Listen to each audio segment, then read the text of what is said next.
Blindspotting? Oakland, California, Colin Hoskins, David Diggs, is facing a judge after being released from prison.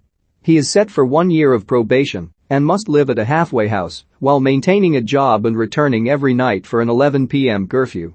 Cut to 11 months and 27 days left of probation completed. Colin is with his best friend Miles, Rafael Casal, and their other friend Des, John Chaffin.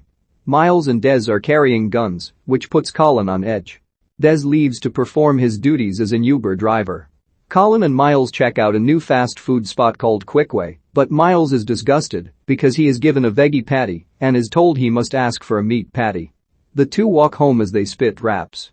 Later that night, Colin is driving home from work when a young man, Randall Marshall, Travis Parker, runs in front of his truck. Before Colin can proceed, a cop, Officer Molina, Ethan Embry, runs after Colin and aims his gun at him. Randall yells and pleads not to shoot, but Molina guns him down anyway. Colin is horrified at what he witnesses, but the other officers that pull up order him to move. He goes home and misses his curfew by 9 minutes. Colin visits Miles, who lives with his girlfriend Ashley, Jasmine Cephas Jones, and their son Sean, Ziggy Batinger. He tells them what he witnessed the previous night, visibly shaken up. Miles then joins Colin as they go down to their nearby bodega and see a news report on the shooting incident. Colin gets a kale juice, which they are both surprised to find out costs $10 due to what is most likely gentrification in their town. They arrive at their job as movers, and Colin gives the juice to his ex-Val, Janina Gavankar, who got Colin the job. Miles dislikes Val because she never visited Colin in prison and appears to have forgotten about him since the incident that put him there. The guys help a man named Patrick, Wayne Knight, move his photographs, and he takes a moment with the two guys to find some sort of spiritual connection with each other.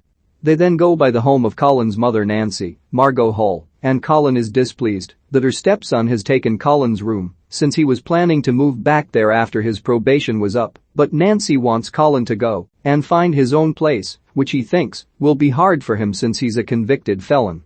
He and Miles take a box of old hair straighteners from Nancy and bring them to a hair salon owned by Mama Liz, Tisha Campbell-Martin, so that Miles can sell them. He gives them a great pitch and even has Colin be a test subject to make sure they work, giving him straight hair that he finds ridiculous. He meets with Val later so that she can braid his hair for him.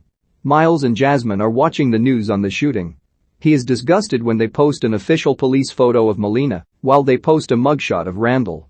The news reporter states that Randall lived with his girlfriend and their 3-year-old daughter.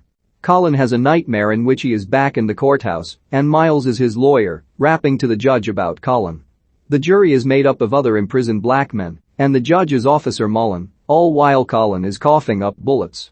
The next day, Colin and Miles move things from a small home to the trash, but they take a boat with them and manage to sell it off to someone for $300. When Colin goes back to work to talk to Val, they are approached by two men, Rin, Utkarsh Ambudkar, and Tin, Justin Chu Carey.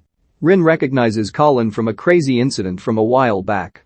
As he recounts, a white man ordered a $20 scorpion bowl from the bar where Colin and Miles had worked as bouncers. The man brought it outside to show his friends because it had a flame in the middle, but Colin told the man to go back inside because he can't take drinks outside. The man said it was fine, but Colin got ticked when he called him dog. The two got into an altercation as the man shoved Colin, and Colin retaliated by punching him in the face. Miles joined in and started kicking the man as Colin bloodied the man. The drink then ignited on the floor, and the man caught fire. This is what landed Colin in jail. After Rin and Tin leave, Colin and Val talk about this, as Colin mentions Val never went to visit him in prison.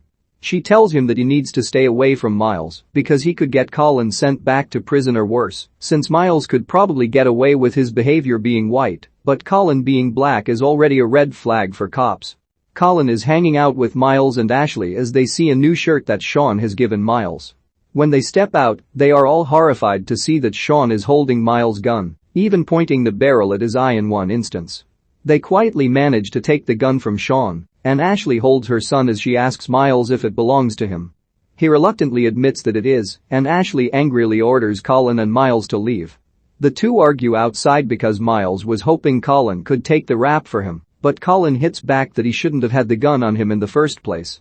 The two are then picked up by Des as they go to a party. While there, Miles becomes upset when he sees the host acts almost like him, a white guy trying to sound street, as well as the fact that the party was catered by Quickway. One of the partygoers, Terry, of Elaine, tells Miles he doesn't need to act the way he does. This doesn't sit well with Miles, who attacks Terry the next time he sees him.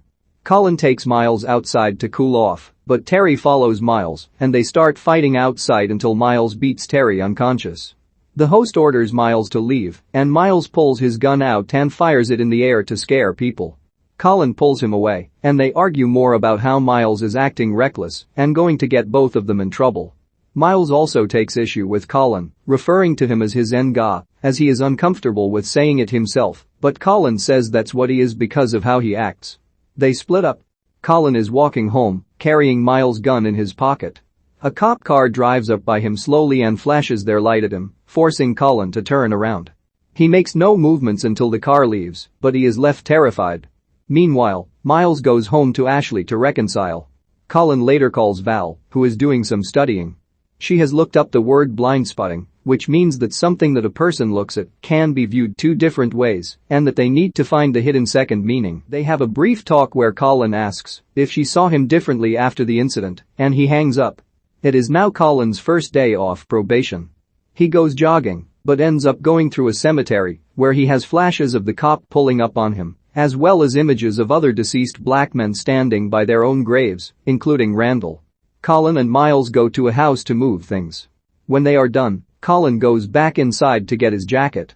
He looks at two framed pictures of the homeowners and sees that one of them is none other than Officer Molina.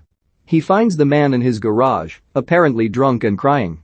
When Molina spots him, he goes for his gun, but Colin takes out Miles' gun. Miles goes inside and sees the picture, realizing what is happening. He finds Colin facing off against Molina, still holding the gun at him. He asks Molina how old Randall was, and he says he was 26. Colin then gets into an intense rap about his feelings regarding the cops and how they make him feel like a monster in his own town when they are monsters to him, while also smashing bottles and other glass items in the room.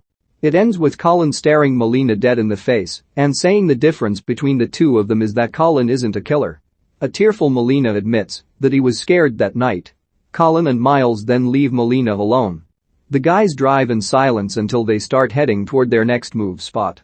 Miles lightens up the mood with some banter before he decides to try Colin's kale juice. He says it smells nasty, but it doesn't taste too bad. They proceed to drive to the next house while having a friendly conversation. Colin Hoskins is a convicted felon who spends a year on probation after his release from prison. He spends time with his hot-headed best friend Miles, who acts reckless and carries a gun around when the two aren't working their jobs as movers.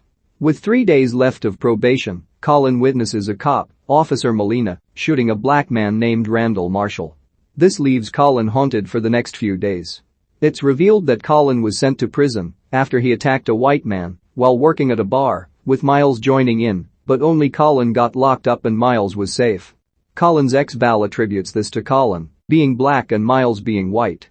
Miles is kicked out of his house by his girlfriend Ashley when their son Sean gets hold of Miles' gun. The two end up at a party where Miles fights another man and fires his gun to scare the partygoers, leading him and Colin to argue. Colin takes Miles' gun and is nearly stopped by the police, but he avoids an interaction with them. On his first day of probation, Colin and Miles move items from the home of Officer Molina. Colin goes to confront him, and when Molina goes for his gun, Colin takes out Miles' gun and delivers an impassioned rap about his feelings toward cops, but he decides not to pull the trigger because he is not a killer like Molina, who tearfully and drunkenly admits he was scared. Colin and Miles continue with their job and appear to patch things up.